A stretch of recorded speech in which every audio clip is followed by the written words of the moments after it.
capítulo 8, versículos, desde el versículo 9 hasta el versículo 18, dice así la palabra del Señor. Y Nehemías, el gobernador, y el sacerdote Esdras, escriba, y los levitas que hacían entender al pueblo, dijeron a todo el pueblo: Días santos a Jehová nuestro Dios. No os entristezcáis ni lloréis, porque todo el pueblo lloraba oyendo las palabras de la ley. Luego les dijo: Id, comed grosuras y bebed vino dulce, enviad porciones a los que no tienen nada preparado, porque día santo a nuestro Señor. No os entristezcáis, porque el gozo de Jehová es vuestra fuerza. Los levitas pues hacían callar a todo el pueblo, diciendo: Callar, porque es día santo, y no os entristezcáis. Y todo el pueblo se fue a comer y a beber y a obsequiar porciones y a gozar de grande alegría, porque habían entendido las palabras que se les había enseñado. Al día siguiente se reunieron las cabezas de las familias de todo el pueblo, sacerdotes y levitas, a Esdras el escriba, para entender las palabras de la ley. Y hallaron escrito en la ley que Jehová había mandado por mano de Moisés que habitasen los hijos de Israel en tabernáculos en las fiestas solemnes del mes séptimo, y que hiciesen saber y pasar pregón por todas sus ciudades y por Jerusalén, diciendo: Salid al monte y traed ramas de olivo silvestre, de arayán, de palmeras y de todo árbol frondoso para hacer tabernáculos, como está escrito. Salió pues el pueblo y trajeron ramas e hicieron tabernáculos, cada uno sobre su terrado, en sus patios, en los patios de la casa de Dios, en la plaza de la puerta de las aguas y en la plaza de la puerta de Efraín. Y toda la congregación que volvió de la cautividad hizo tabernáculos, y en tabernáculos habitó, porque desde los días de Josué, hijo de Nun, hasta aquel día no habían hecho así los hijos de Israel, y hubo alegría muy grande. Y leyó Esdras en el libro de la ley de Dios cada día, desde el primer día hasta el último, e hicieron la fiesta solemne por 7 días, y al octavo día fue de solemne asamblea, según el rito. Ok. En nuestro último estudio del capítulo 8 de Nehemías, estudiamos los versículos del 1 al 8, que la palabra de Dios debe ser comprendida. Ese era el título y la idea del capítulo, de los primeros 8 versículos de Nehemías. La idea es que la Biblia debe ser comprendida y entendida. Entonces, estudiamos que Israel había vivido toda su identidad nacional gobernada por la palabra de la ley. Y cuando se apartaron de la ley de Dios sufrieron, mas cuando se volvieron nuevamente a ella fueron restaurados. Así pues, en los primeros 8 versículos del capítulo 8 vemos a Israel volviendo a buscar la palabra de Dios y buscar en ella dirección. Mas había sido tanto la lejanía de Israel respecto a las palabras de la ley que no la entendían, y era necesario que hubieran personas que hicieran entender al pueblo lo que significaban las palabras de la ley. Y habíamos estudiado la diferencia entre una persona nueva en el Evangelio y una persona que ya lleva años pero aún así no entiende. Y entonces vimos como la lejanía de Israel, de su Dios y de su palabra, lo han llevado a un estado cada vez degenerativo y de ignorancia espiritual respecto a la revelación de Dios para ellos como pueblo especial. Entonces, es importante que una vez que las personas empezaron a comprender, entonces empezaron a sentir el gozo que hay en la comprensión y aplicar la palabra de Dios a sus vidas. Y esa es la manera en que debemos estudiar enteramente e integralmente el capítulo 8 de Nehemías. Porque el capítulo 8 de Nehemías nos muestra una reforma espiritual basada en la palabra de Dios. Una verdadera reforma espiritual se basa y se sustenta en el entendimiento, en el gozo y en la obediencia de la palabra de Dios. Y de esa manera específicamente está dividido el capítulo 8 de Nehemías. Los primeros 8 versículos, lo estudiamos en nuestra última sesión, estaban destinados a la idea de comprender la palabra de Dios. Los versículos del 9 al 12 nos muestran que el cristiano debe encontrar gozo en la palabra de Dios. Y el versículo desde el 13 hasta el 18 nos muestra que el cristiano debe obedecer la palabra de Dios. Ahora bien, esto está armónica y hermosamente entrelazado, porque como dijo Josh McDowell en su libro Más que un carpintero, mi corazón no puede regocijarse en lo que mi mente no entiende. Por tanto, es importante para el cristiano comprender la palabra para que al comprenderla encuentre el gozo de la revelación de Dios que hay en su palabra. Y cuando ese gozo se hace vivo porque dices, comprendí el misterio espiritual que antes no comprendía y que era un enigma para mí, y cuando ese gozo entra, te lleva y te impulsa a obedecer el principio espiritual que Dios quiere revelar en su palabra. Entonces está unido de como una reforma espiritual, no son elementos aislados o fórmulas mágicas que el cristiano debe hacer para experimentar un verdadero avivamiento o reforma espiritual en su corazón. Se ha hablado de avivamiento congregacional, mas ningún avivamiento congregacional podrá llegar nunca si no hay un avivamiento personal en el corazón de las personas. Y eso solo puede ser a través de la palabra de Dios. Entonces empezamos a estudiar los elementos que nos muestran los versículos respecto al gozo de la palabra de Dios. Y vean lo que dice el versículo 9 en Nehemías capítulo 8. Dice: y Nehemías el gobernador y el sacerdote Esdras, escriba, y los levitas que hacían entender al pueblo, dijeron a todo el pueblo: día santo es a Jehová nuestro Dios. No os entristezcáis ni lloréis, porque todo el pueblo lloraba oyendo las palabras de la ley. Entonces es necesario hablar un poco acerca de la magnitud de lo que está sucediendo en el versículo 9 del capítulo 8, porque nos dice: todo el pueblo lloraba oyendo las palabras de la ley. No se nos dice que unos cuantos lloraban, o que los líderes espirituales lloraban, o las personas con algún don de discernimiento espiritual lloraban. Se nos dice toda la congregación, después de que hubo entendido, lloraba y se quebrantaba su corazón a causa del entendimiento de la ley. Entonces, lo que ha sucedido aquí es que esta generación de israelitas conocen todo el trasfondo de la deportación a Babilonia. Han estado en grande mal a causa de la destrucción de la ciudad. Han visto el dolor y el sufrimiento que hay en la vida cuando se escoge rechazar a Dios. Y en este preciso momento han escuchado y han comprendido que ellos y sus padres habían pecado contra Dios y merecían ese castigo. Entonces, antes esa revelación no estaba en su mente. Antes ese sentido de dolor a causa de la maldad propia no había llegado, no había sido revelado, no lo comprendían. Mas ahora, una vez que se hubo leído la ley y cuál era la voluntad de Dios y lo que Él siempre quiso para su pueblo, entendieron la magnitud de su fracaso delante de Dios. Y cuando entendieron la magnitud de su fracaso, se quebrantó su corazón, porque dijo: verdaderamente fracasamos en lo que Dios quería que hiciéramos.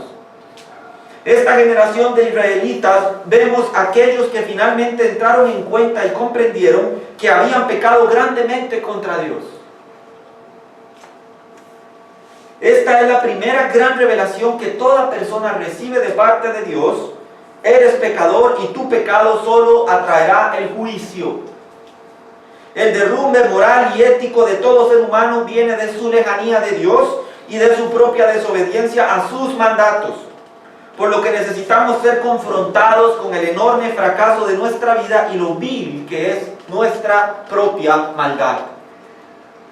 Entonces se cobra sentido, cobra sentido el arrepentimiento que empieza a sentir el pueblo de Israel mediante el quebranto. Mas nos quejamos mucho del quebranto. Mas el quebranto lleva a una nueva revelación de lo que en la magnitud del fracaso humano. Y lo vamos a leer también, usted lo puede leer en el libro de Mateo capítulo 5, las bienaventuranzas. Mateo capítulo 5, vaya conmigo.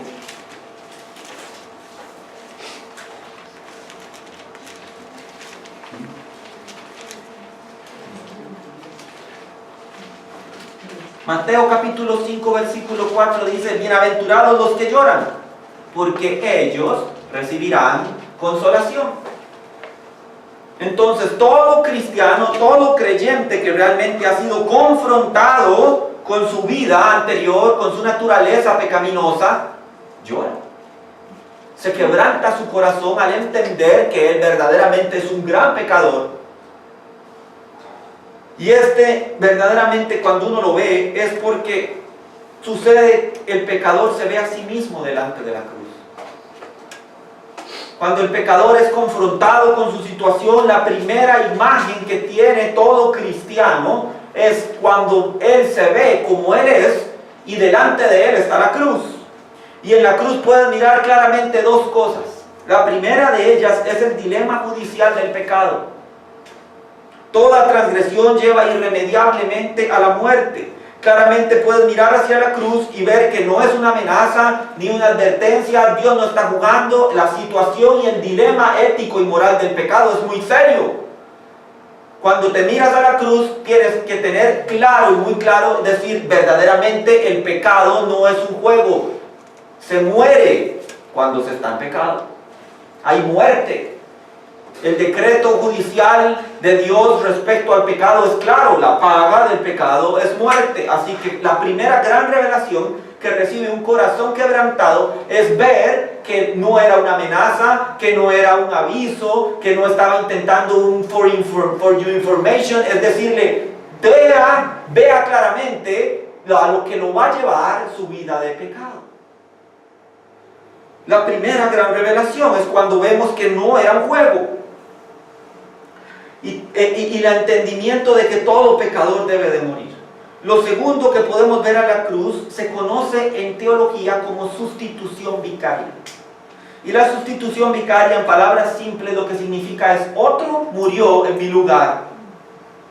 Debía ser yo. El dilema judicial del que estamos hablando dice: fui yo el que pequé. Pero si estás delante de la cruz, te darás cuenta, dice: por alguna razón estoy llorando, pero no soy yo el que está clavado ahí. No soy yo el que murió ahí. Entonces te das cuenta, un principio de sustitución vicaria. Debía ser nosotros los que estuviéramos ahí, mas no somos los que estamos. Hay otro en nuestro lugar. Entonces, indefectiblemente ante estos dos hechos categóricos de la cruz, el pecador confrontado recibe el primer gran regalo de reconciliación, que es el quebrantamiento. Su corazón se quebranta ante su pecaminosidad. Uno de los grandes dilemas sociales que existe es que las personas no sienten que su pecado sea un problema o una imposibilidad para llegar a Dios. Que su forma de vivir, que su conducta inmoral no ofende a Dios. Y que nada va a pasar, y que el infierno no existe, y que Dios no va a condenar a nadie. Todas esas blasfemias se escuchan hoy en día en la calle. Pastor, ¿usted sabe qué? Yo no creo, porque Dios es tan amoroso y Dios nos ama tanto, que yo no creo que al final nadie se vaya a ir al infierno. Tiene usted razón, Dios no va a mandar a nadie al infierno. Ustedes se van a ir solitos, se le dice al pecador. Porque irremediablemente el pecado es una situación que amerita la muerte. Pero cuando ha sido confrontado con esas dos situaciones, de verdad es seria la situación y de verdad hubo un gran perdón, entonces la persona recibe ese quebrantamiento. Bendito Dios por el quebrantamiento. Y este es el efecto de la ley. Usted puede leer en Nehemías 8, versículo 9, que lo que estaban leyendo y lo que le decían entender al pueblo era la ley. Y esto lo estudiamos el miércoles pasado en el discipulado, lo que representa la ley y lo que es la ley. La ley no salva, la ley no puede salvar. La ley pone de manifiesto la pecaminosidad. No que la ley sea mala, porque así lo explica Pablo en Romanos capítulo 7, versículos del 7 al 8. Dice: no es que la ley sea mala, la ley es santa, pura y buena, mas el pecado toma la ley como ocasión para hacer manifiesto el gran pecado que hay en mí.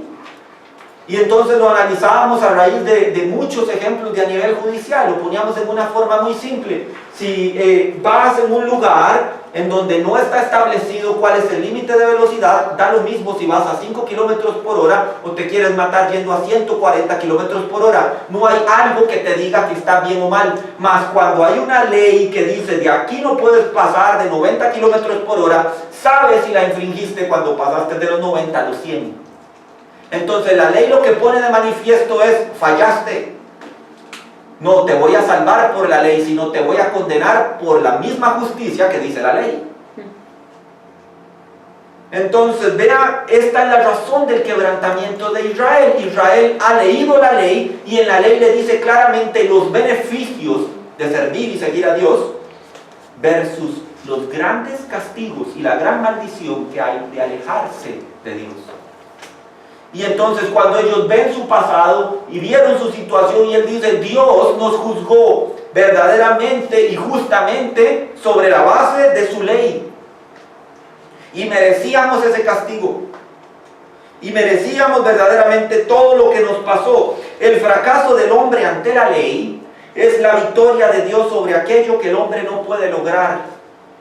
Es otra enorme revelación que tiene la cruz. Cuando te miras en la cruz es como la arrogancia del joven rico. Todas esas cosas las he cumplido. Se lo dice al creador del universo. El que lo sabe todo dice, ¿en serio has cumplido toda la ley? Si nadie pudo cumplir la ley, solo Cristo. ¿En serio has cumplido toda la ley? Voy a revelarte mediante un mandato que tu corazón no es recto como él debía ser. Entonces toma todo lo que tienes, véndelo a los pobres y ven y sígueme. Y se entristeció porque tenía muchas posesiones. Su corazón no estaba interesado en agradar a Dios. Su corazón estaba interesado en todo lo que tenía. Y entonces nos revela la imposibilidad del ser humano que por medio de la ley pueda agradar a Dios. Y entonces este fracaso humano nos muestra el glorioso triunfo de Cristo. Pues nuevamente en la ley vemos nuestro fracaso y sentencia, pero luego vemos a Jesús y entendemos que no es a través del cumplimiento de una ley ante la cual encontramos el fracaso, sino ante la victoria de Cristo en la cruz y la vida que nos da por gracia a través de la fe. Interesante, increíble. Esto recibe Israel, mas dice el versículo 10, continúe conmigo el versículo 10. Luego les dijo, id y comed grosuras y bebed vino dulce y enviad porciones a los que no tienen nada preparado, porque día santo es a nuestro Señor. No os entristezcáis, porque el gozo de Jehová es vuestra fuerza. Los levitas pues hacían callar a todo el pueblo diciendo, callad, porque es día santo y no os entristezcáis. Todo el pueblo se fue a comer y a beber y a obsequiar porciones y a gozar de grande alegría. Subraya eso, grande alegría. Porque habían nuevamente entendido las palabras que les habían enseñado. Entonces vea lo que dicen los versículos del 10 al 12. Vemos varias situaciones importantes a mencionar. La primera de ellas es que hay un mandato a no estar más tristes. Lo segundo es que debían sentir gozo. Y lo tercero es que ese gozo estaba fundamentado en el entendimiento que ahora tenían de lo que se les había enseñado. Y entonces analicemos a detalle cada una de estas situaciones. El mandato a no estar tristes parece contradictorio, ¿cierto? Porque ya hemos hablado de la importancia del quebrantamiento. Es bueno quebrantarse por nuestra situación pecaminosa. Y entonces de un pronto a otro encontramos al gobernador, al escriba y a los levitas diciendo, ya cállense, no lloren más. Ya basta, dejen el lloriqueo. Y entonces entendemos, y el lector debe entender en este punto, que no es el deseo ni la intención de Dios que la persona esté permanentemente y constantemente entristecido por la confrontación con el pecado, sino que una vez que esta confrontación lo haya llevado al arrepentimiento legítimo de sus pecados, experimente el gozo de sentirse perdonado. Es por esta razón que una vez que el pueblo de Israel ha llorado y se ha entristecido a causa de sus pecados, ahora debe saber que Dios los ha perdonado y que les ha dado la oportunidad de volver a su tierra, edificar las murallas y ser nuevamente libres. Por tanto, ya la lamentación tuvo su lugar y no deben persistir en ello, sino que deben alegrarse por saberse perdonados. El gozo que hay en el sentido de perdón, hay cristianos que no lo experimentan porque son prisioneros de la culpa.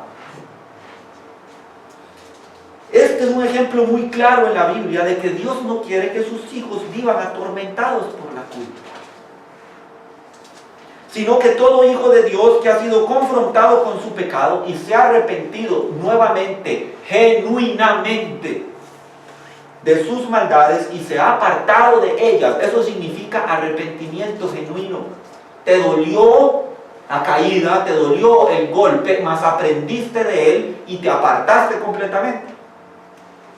Y entonces cuando la persona ha entendido esto, entonces es llamado a no estar recordando su pasado, sabedor y conocedor que Dios ya lo ha perdonado. Pero hay personas que les encanta traer a memoria, es que lo que yo fui, es que yo era tan malo, es que Dios no me quiere, y es que yo... vean, yo entiendo el sentido de que yo no soy digno. Y todos los días en mi vida yo me doy cuenta que yo no soy digno ni de las bendiciones de Dios, ni de su gran amor, ni de su perdón. Eso es un sentimiento de humillación delante de Dios, muy distinto a sentirme sucio delante de Dios.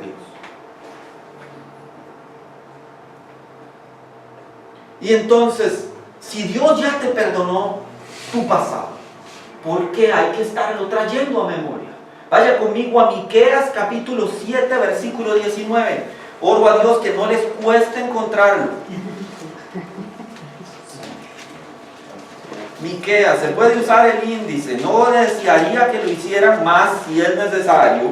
Miqueas capítulo 7, versículo 19. Esto es un bálsamo a las personas que han sufrido durante sus vidas tortura de culpa. Miqueas 7, 19, estaba cerquita de Amós para los del discipulado, dice así: Él volverá a tener misericordia de nosotros, sepultará nuestras iniquidades y echará en lo profundo del mar todos nuestros pecados. ¿Quién glorifica a Dios por eso? Amén. Nuestro pecado ha sido borrado, olvidado. Así que si en su mente constantemente está una voz que le dice: es que sos un indigno, es que sos sucio, es que sos un carebarro, y empieza esa voz a hablar, usted tiene que darse cuenta, volverse a la palabra, leer las promesas y entender que la voz de Dios no suena ni habla de esa manera. Cuando usted se va y busca, que hay tantas voces que imitan a Dios. Mas la voz de Dios, mis hermanos, hay una sola. Y cuando usted viene acá y lee lo que es el criterio, la voz y la voluntad de Dios para los que le aman y le siguen, usted se da cuenta, esa voz que estoy escuchando no es la de Dios, por tanto usted tiene que hacerla callar.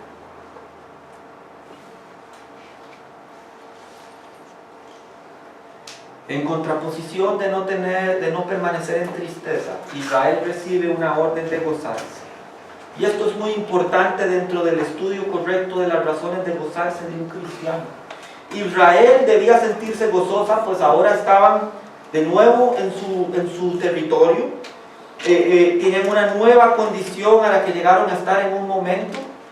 Sus pecados fueron totalmente perdonados. Sufrieron un castigo, muerte y humillación, sus muros estuvieron en ruinas por muchos años, mas ahora su condición es diferente. Vean, y yo quiero que usted se ubique como un judío de esa época.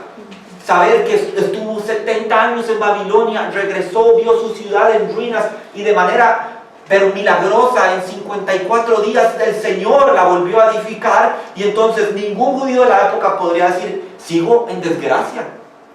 Mi condición ya no es la misma, mejoré, estoy en una mejor condición. Eso es lo que el cristiano tiene que empezar a ver. Le decía a un amigo que ha estado muy atormentado por esta voz que le pasa recordando su pasado. Yo le decía, le cité el Quijote, cuando el Quijote le dice a Sancho Panza: ladran los perros, Sancho, es señal de que avanzamos. Entonces, cuando usted escucha la voz, cuando usted empieza a escuchar esos malestares y esa oposición y esa furia de su vida cristiana, dése cuenta que dice: algo estoy haciendo bien, me estoy moviendo en la dirección correcta. Hay oposición, a la gente le molesta lo que hago porque lo estoy haciendo bien. Entonces, es lo que tenemos que entender, ver nuestra condición pasada y decir: ahora no estoy tan mal, estoy mejor. Dios va restaurando cada cosa. Entonces pienso en lo que el mundo considera gozarse y me doy cuenta de lo que el mundo experimenta es un éxtasis de alegría, una excitación momentánea por una razón circunstancial. Me gané la lotería, me compré un carro nuevo, tengo una casa nueva, Me dieron un aumento salarial o me dieron un ascenso en el trabajo, y uno se da cuenta, su alegría dura lo que tarda la emoción o el éxtasis del momento. Mas cuando el momento empieza a bajar su efervescencia, entonces necesitan buscar una nueva emoción que los lleve a su situación de alegría. Quiere decir que su alegría, porque no es gozo, es alegría, su alegría está basada en la situación, en el momento. Y está circunscrita a ello. Si me pasó algo bueno, estoy alegre. Si me pasó algo malo, estoy triste. Mas ese no es el gozo del que me habla la Biblia. El gozo del que me habla la Biblia es una situación existencial, o sea, del ser. Y no trato de sonar psicológico en lo absoluto. Lo que trato de decirle es que la razón más poderosa del por qué el cristiano verdadero permanece en un estado de gozo perpetuo es que se sabe y entiende que su iniquidad ha sido borrada y quitada de en medio, y que ahora está en un estado nuevo, vida nueva. Dice la Escritura en 2 de Corintios capítulo 5 versículo 15, de modo que si alguno está en Cristo, nueva criatura es. Las cosas viejas pasaron y aquí todas son hechas nuevas. Entonces, alégrese de su nueva vida en Cristo. Esté feliz, gozoso, esa es la razón. Y cuando usted se da cuenta de su nueva vida en Cristo, si pasa algo malo o pasa algo bueno, eso pierde valor. Ya no es importante. Si pasa algo malo, ¿qué importa? Igual tengo a Cristo. Si pasa algo bueno, gloria a Dios, el Señor me bendice. ¿Ven la diferencia de un cristiano versus lo que el mundo considera es el gozo? Entonces Israel debe saber eso. Tú no tienes por qué estar alegre nada más porque estamos comiendo, bebiendo y teniendo toda esta festividad. Siéntete gozoso porque ahora sabes que toda la iniquidad que leímos en la ley ha sido quitada de en medio. Siéntete gozoso porque, como dice el Salmo, Jehová ha vuelto a tener misericordia de ti. Y entonces esa es la razón por la que el cristiano alza sus manos y glorifica al Señor. Tengo una nueva vida. Finalmente vemos en estos versículos que el estado de gozo es el resultado del entendimiento que ahora el pueblo tiene de lo que se le había enseñado. Esto es el gozo que hay en saber algo que no sabía y ahora se sabe. Yo no sé si a todos les pasa, o yo soy un bicho raro, pero cuando yo recibo de Dios en intimidad una revelación de su palabra, yo me gozo. Y yo casi estoy seguro que a todos ustedes les pasa, está en intimidad, está orando y el Señor, ¡pum!, le revela algo específico que impacta su vida, que toca su vida. Puede ser algo relacionado a una situación que usted está pasando, que trae un refresco espiritual. Puede ser una situación de aliento, de motivación, de exhortación. También puede ser, David, no me gusta cómo estás haciendo esto, no me gusta tu forma, pero al ser revelación de Dios a la vida nuestra, trae gozo. Y en el 99.9% de los casos eso va a pasar en intimidad con el Señor. La voz de Dios se deja oír claramente en la intimidad. Por eso yo no entiendo que hay personas cristianos que me dicen, es que yo no sé cuál es la voluntad de Dios para mi vida. Y yo le digo, 100% seguro lo tendría si fuera una persona de estudio y de oración de la palabra. Estudio de la palabra y de oración. Si estuvieras ahí, lo sabrías. Si estuvieras en lo íntimo de su secreto, lo sabrías. Sabrías exactamente qué es lo que Dios te ha dicho.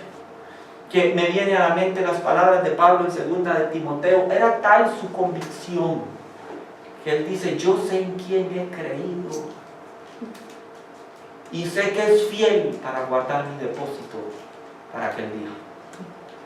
Vean la convicción, esa es la convicción no de he escuchado algo acerca de Cristo, es yo conozco a Cristo, hablo con Él todos los días y tengo intimidad y relación con Él todos los días. Y entonces su voluntad se hace clara. Quiero que cambies esto, quiero que hagas esto, quiero que vayas a servir a estos. Mas como nos alejamos de esto y pretendemos vivir, como les decía a los chicos en el discipulado, que una vez a la semana, 2 veces a la semana leemos la Biblia y luego nos olvidamos de ella 3, 4, 5 días y luego volvemos a leer un pedacito, entonces nunca vas a recibir de Dios las directrices claras y concretas de lo que debes hacer, hacia dónde debes dirigirte, cómo debes comportarte. Vivimos en tiempos, se los decía a los chicos en el discipulado, el cristiano no se puede dar el lujo hoy de dejar un solo día la palabra. Ay, es que estoy muy cansado, mejor me voy a dormir mañana. Se los decía, el día que usted se le olvida leer la palabra en la mañana y se le olvida leer la palabra antes de acostarse, ese día, el día siguiente, es el día donde todos los chamucos lo andan rondando y molestando y metiéndole ideas y metiéndole dudas y metiéndoles temores, y ese es el día, usted lo identifica. Dice, debí recibir de Dios en lo secreto, debí nutrirme de Dios en lo secreto. Una situación que tiene esto es que Dios le va a dar lo que necesita, el tanque lleno le alcanza para un día. Cuando llega a las 9, las 10 de la noche, que usted ya llega a su casa y descansa, el tanque espiritual está casi vacío, en la reserva.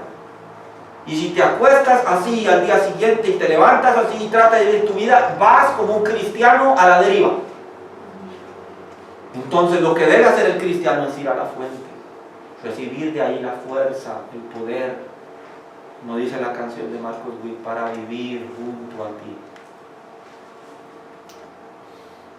Pero si entonces pensamos que esto es una cuestión de no, hoy me voy a dar vacaciones de leer la Biblia, hoy me voy a dar vacaciones de orar, la verdad es que estoy muy cansado, lo puedo hacer mañana, te lo garantizo, la mañana siguiente los chamucos te van a andar revoloteando por todo lado. Manuel, mira a esa muchacha, David, mira ese dinero mal puesto, y empieza por todo lado en las voces del enemigo a calar. Entonces, no podernos darnos ese lujo. El gozo del cristiano es saberse perdonado, el gozo del cristiano se recibe saberse que hay una nueva vida en Cristo, y eso se recibe en intimidad.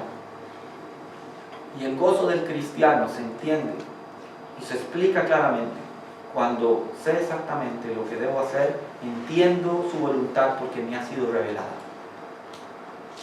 Entonces no va a venir ningún ateo, alguien con argumento intelectual a decirte, es que yo pienso, mire, usted puede argumentar lo que usted quiera, mas yo hablé con Cristo hoy.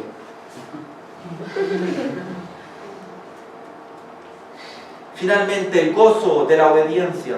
Leemos desde el versículo 13 hasta el 18, dice, al día siguiente se reunieron las cabezas de las familias de todo el pueblo, sacerdotes y levitas, a Esdras el escriba, para entender las palabras de la ley. Y hallaron escrito en la ley que Jehová había mandado por mano de Moisés que habitasen los hijos de Israel en tabernáculos en la fiesta solemne del mes séptimo, y que hiciesen saber y pasar pregón en todas sus ciudades y por Jerusalén, diciendo, salid al monte y traed ramas de olivo silvestre, de arayón, de palmeras y de todo árbol frondoso, para hacer tabernáculos como está escrito. Salió pues el pueblo y trajeron ramas e hicieron tabernáculos cada uno sobre su terrado, en sus patios, en los patios de la casa de Dios, en la plaza de la puerta de las aguas y en la plaza de la puerta de Efraín. Y toda la congregación que volvió de la cautividad hizo tabernáculos y en tabernáculos habitó, porque desde los días de Josué hijo de Nun hasta aquel día no habían hecho así los hijos de Israel, y hubo alegría muy grande. Y leyó Esdras en el libro de la ley de Dios cada día, desde el primer día hasta el último, e hicieron la fiesta solemne por 7 días, y el 8º día fue de solemne asamblea según el rito. Qué hermoso lo que nos leen aquí. Un pueblo unánime, un pueblo disfrutando de glorificar, de adorar a Dios. Y es que según lo que leemos en estos versículos, y específicamente en el versículo 13, Israel se reunió al día siguiente para seguir aprendiendo acerca de la ley. Note que esto no fue solo un fugaz momento de emoción o de un interés intelectual de parte de algún grupo. Israel estaba comprometido a aprender todo lo que podía y debía aprender acerca de la palabra de Dios. Entonces Israel estaba comprometido con Dios, con su palabra. No lo hicieron solo por una ocasión semanal o conmemorativa en una fecha festiva. El pueblo estuvo en Año Nuevo a primera hora de la mañana para estudiar la palabra durante 7 horas. Eso lo estudiamos la última vez que estudiamos esto. El primero del día del Año Nuevo religioso en Israel, que es el mes de Tishri, o sea, el primer día del mes de Tishri, ellos estaban ahí en Año Nuevo y escucharon la lectura de la palabra de Dios durante 7 horas. Y terminado eso, se fueron a su casa según la orden de los levitas, coman, beban, disfruten, compartan de sus alimentos con los más necesitados. Y al día siguiente ellos no se conformaron, dijeron, bueno, ya cumplí 7 horas. Regresaron. Y dicen, queremos más, queremos aprender más. Y entonces la lección espiritual que nos está diciendo esto es que cuando hemos encontrado un verdadero gozo en la palabra de Dios, regresas a ella por más. Dices, yo quiero más.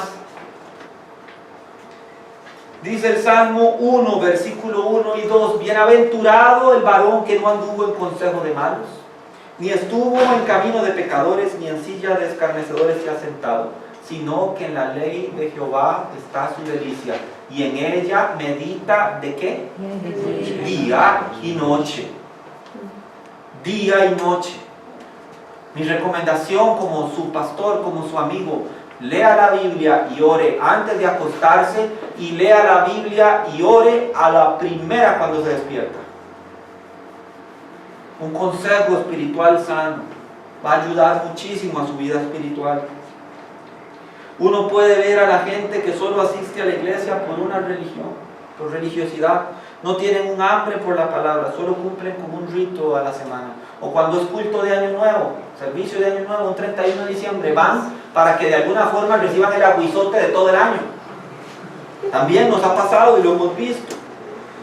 Pero hay otra gente que se deleita en la verdad que se les está revelando, y vienen el fin de semana y entre semana van al estudio bíblico, a los cultos de oración y a cualquier servicio donde se mencione y se glorifique el nombre del Señor. Ahí usted los va a encontrar. La otra lección espiritual que yo veo en el versículo 13 es que el pueblo sabe que tiene necesidad de ellos. Dice, a mí esto de la deportación, de que me vuelvan a destruir, pisotear y humillar y matar, no me vuelve a pasar. Yo, por ignorante, no peco. Me voy a aprender lo que tengo que aprender. Ya hay un sentido de urgencia, de necesidad. Hoy el cristiano no tiene prisa. Mientras haya ese evangelio psicológico, como les decía, de sobaditas en la espalda, y bueno, yo creo que ustedes vamos a darle un mensaje motivacional, el cristiano no tiene urgencia. Mas cuando desde los púlpitos se empieza a predicar al pueblo de Dios en lo mal que está, entonces se empieza a crear un sentido de urgencia de yo necesito ponerme verdaderamente a cuentas con mi Dios. Y dices, aquí sí, ya la cosa cambia, ya no es una situación de que, bueno, voy a, como dicen ahí, andarla rindiendo, nada. Aquí ya es, voy a ponerme a estudiar la Biblia, voy a buscar un grupo de discipulado, voy a meterme a estudiar un poquito más, voy como dicen, a crecer. Porque dicen, yo ya no me conformo más. Ese sentido de necesidad lo vemos en Israel, ese sentido de necesidad y de compromiso lo vemos en cada cristiano que ha entendido, como se los he dicho ya varias veces, que los tiempos se acortan. Que vivimos en tiempos malos, en tiempos peligrosos, que no es momento para estar jugando al cristianito, es momento para ser cristiano de verdad. Y entonces se despierta una necesidad y un hambre y dices, yo necesito aprender, como decía Israel, todo lo que puedo aprender acerca de la palabra de Dios. En los versículos del 14 al 18 vemos claramente el más hermoso efecto de toda esta reforma espiritual sustentada en la palabra de Dios, y es la obediencia que provoca el entendimiento de la voluntad de Dios expresada. Yo ya sé lo que Dios quiere, entonces yo ya no me voy a hacer más el ignorante, el que no entendí. Ahora yo ya sé lo que Dios quiere, me lo está diciendo claramente, vamos a hacerlo y hacerlo bien. Entonces ellos mismos llegaron y les dijeron, hemos leído y hemos entendido de que teníamos que hacer la fiesta de los tabernáculos y no las hemos hecho. Y del mismo pueblo nace la iniciativa de hacerlo. No fueron, les dice, hagan esto, vaya, corten ramas, vaya a esas cosas. El pueblo quería obedecer.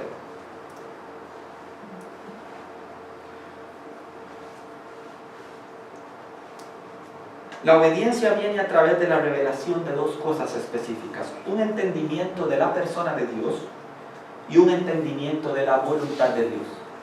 Dos sencillos aspectos teológicos. La obediencia viene de ellos dos: el entendimiento de quién es Dios y el entendimiento de lo que quiere Dios. Y entonces el entendimiento de lo que es Dios, muchos de ustedes ya han sido expuestos a ello. Vamos a aprender de su amor, su justicia, su fidelidad, su grandeza y su santidad. Y estas prerrogativas de la deidad del Señor llevan a una consecuencia lógica de acción inmediata, y es el enamoramiento de Dios. Cuando conoces su amor, cuando conoces su justicia, cuando conoces su grandeza, su fidelidad y su santidad, te cautiva y te enamora. Y entonces ese enamoramiento de Dios, alcanzamos un entendimiento del segundo aspecto, y es la necesidad de obedecer su voluntad expresa en la palabra. Esto es muy importante porque obedecemos la palabra porque amamos a Dios, y no obedecer la palabra para que Dios nos ame. Yo amo a Dios y por eso quiero obedecer todo lo que Él está diciendo. No voy a obedecer todo lo que me han dicho acerca de Dios para que quizás así Él se agrade de mí. Son cosas muy diferentes. Ahora bien, el beneficio de amar a Dios y de guardar en obediencia a su palabra es esto, que se santifica nuestro caminar. Vaya conmigo al Salmo 119. Es el salmo más hermoso quizás que hay en todo el libro de los salmos. También es el más extenso. Entonces muchas personas por pereza no lo leen, porque es un salmo que tiene nada más y nada menos que 176 versículos. Y entonces dice, ya cuando voy por el 150 ya me olvidé de lo que dice el primero. Pero este salmo es hermosísimo cuando uno lo estudia porque es fonético. Usted lo ve, está dividido en estrofas fonéticas: Aleph, Bet, Gimel, Dalet, He, Bau, Zain. Entonces se construyó fonéticamente hermoso. Es como si Dios tuviera música. Como incluso cuando uno estudia bien el Salmo 19, se los revelo, es una revelación increíble. El mundo fue constituido musicalmente. Y de eso no vamos a hablar hoy, pero lo dejo ahí picando en el área. Dice en la estrofa, en el fonético de Bet, Salmo 119, versículo 9: ¿con qué limpiará el joven su camino? Con guardar tu palabra. Y vea lo que dice el versículo 11: en mi corazón he guardado tus dichos para no pecar contra ti. Entonces el resultado de la obediencia a la palabra es que la misma palabra nos santifica. La misma palabra nos santifica. No se trata de la obediencia nacida de la intención humana, sino del amor que provocó en nosotros la revelación de la persona de Dios y de su voluntad para nosotros. Entonces ya empieza a tener sentido. Comprendo, me gozo y obedezco.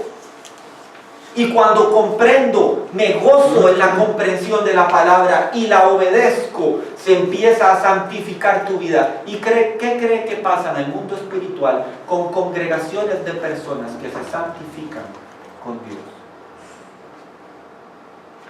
Empieza la iglesia a dejar de ser un club social y empieza a impactar y transformar el mundo para la gloria del Señor.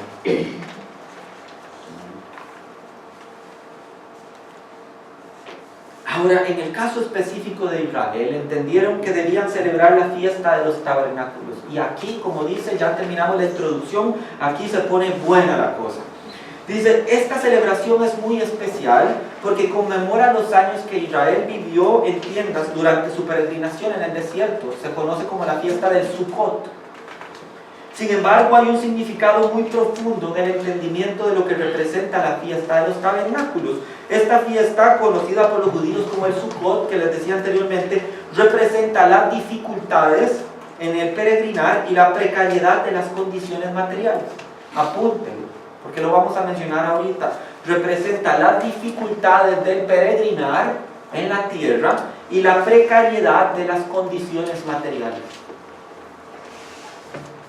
Y ahora, con esto en mente, con el significado de la fiesta del Sukkot, el peregrinaje en la tierra y las dificultades materiales, la precariedad de estas condiciones materiales, vaya al capítulo 1 del Evangelio de Juan. Me gusta mucho Juan, se los había dicho. Juan capítulo 1, versículo 14. Toda la introducción de Juan capítulo 1 ha estado hablando acerca de quién es Cristo y de su coexistencia eterna con la figura de la Trinidad.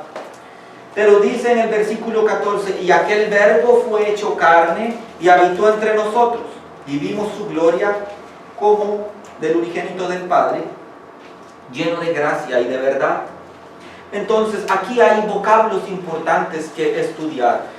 Lo que dice el texto original griego dice más o menos así: kai o logos sarx egeneto eskenocen en gemin.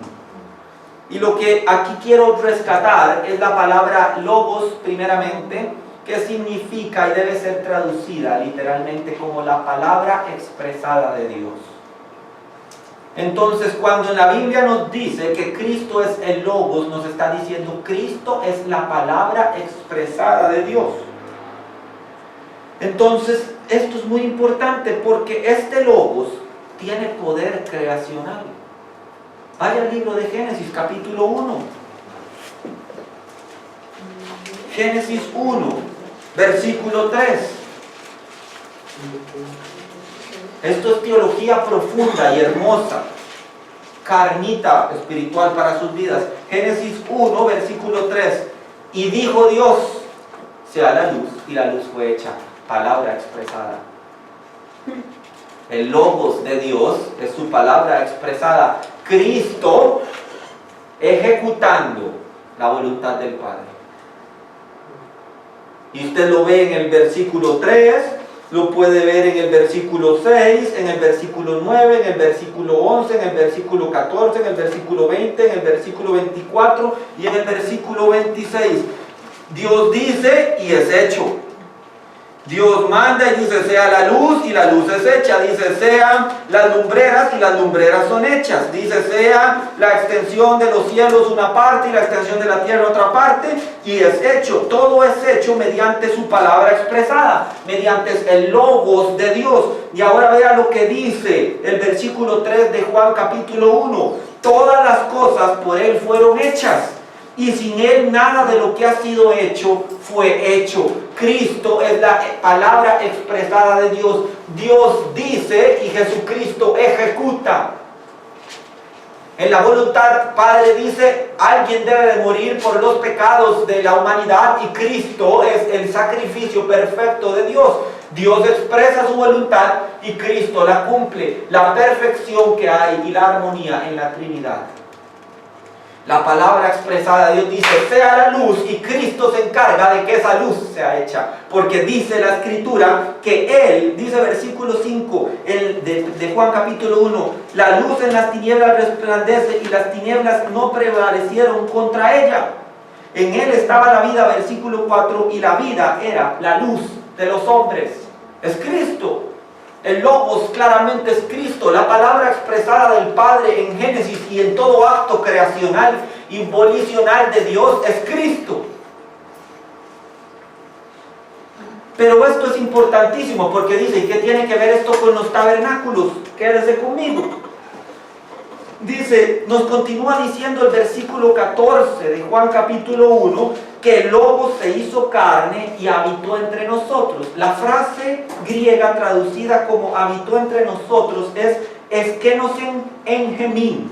El vocablo eskénosen viene de un verbo muy antiguo, muy viejo en el griego, que es eskenos, que significa hacer un tabernáculo. Y lo que dice la expresión griega es que Cristo se tabernaculizó. Y aquí cumple perfectamente la voluntad del Padre. Vean lo hermoso que es esto. El tabernáculo era el lugar en donde Dios habitaba en medio de su pueblo. Por eso le dijo, concebirás un hijo y llamarás su nombre en el hebreo Immanuel, que significa Dios con nosotros, el tabernáculo.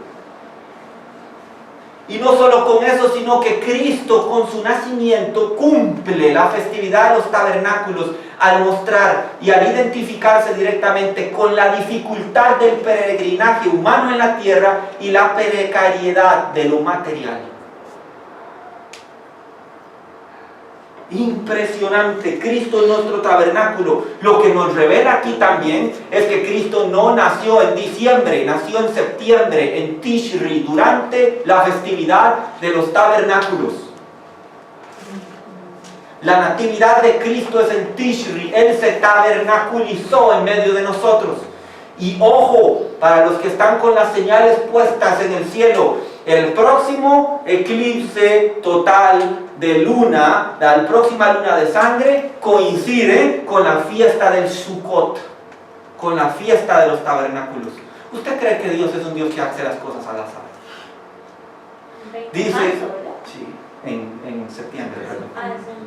Dice la palabra de Dios en Gálatas 4:1, pero cuando vino el cumplimiento del tiempo, Dios envió a su Hijo, nacido de mujer y nacido bajo la ley. Quiere decir que Dios tenía un tiempo perfecto para enviar a su Hijo. Y esta increíble revelación espiritual, Israel la está celebrando en obediencia sin saber la profundidad completa de lo que representaba en los propósitos gigantescos y en la voluntad del Padre.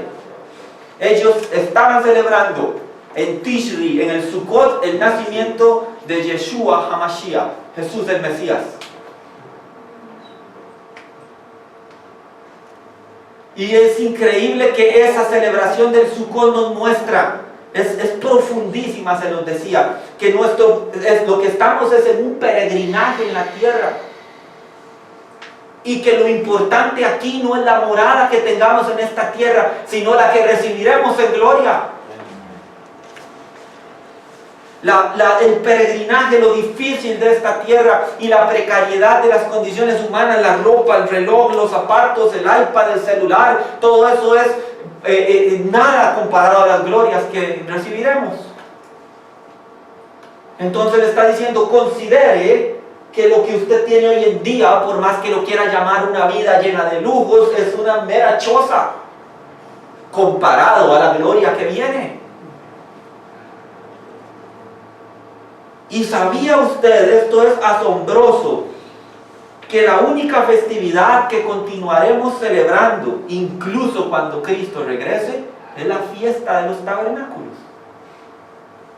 Vaya conmigo a Zacarías capítulo 14. Y con esto termino.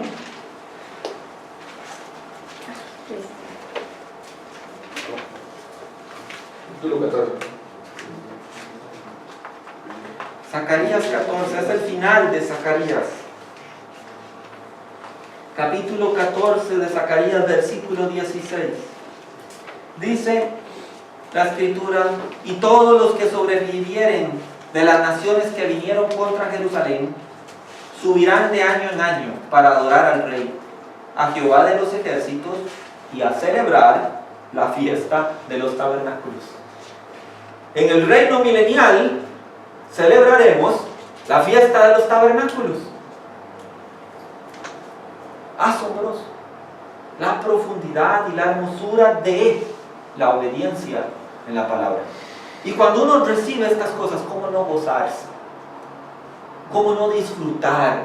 Dice, gloria a Dios, he entendido la palabra, me gozo en ella, la obedezco porque trae revelación a mi vida, porque entiendo cosas que antes no entendía y porque ahora tengo promesas más excelentes y más hermosas de las que siquiera soñaba que podían haber. Ven el poder que hay en una verdadera reforma espiritual sustentada en la palabra.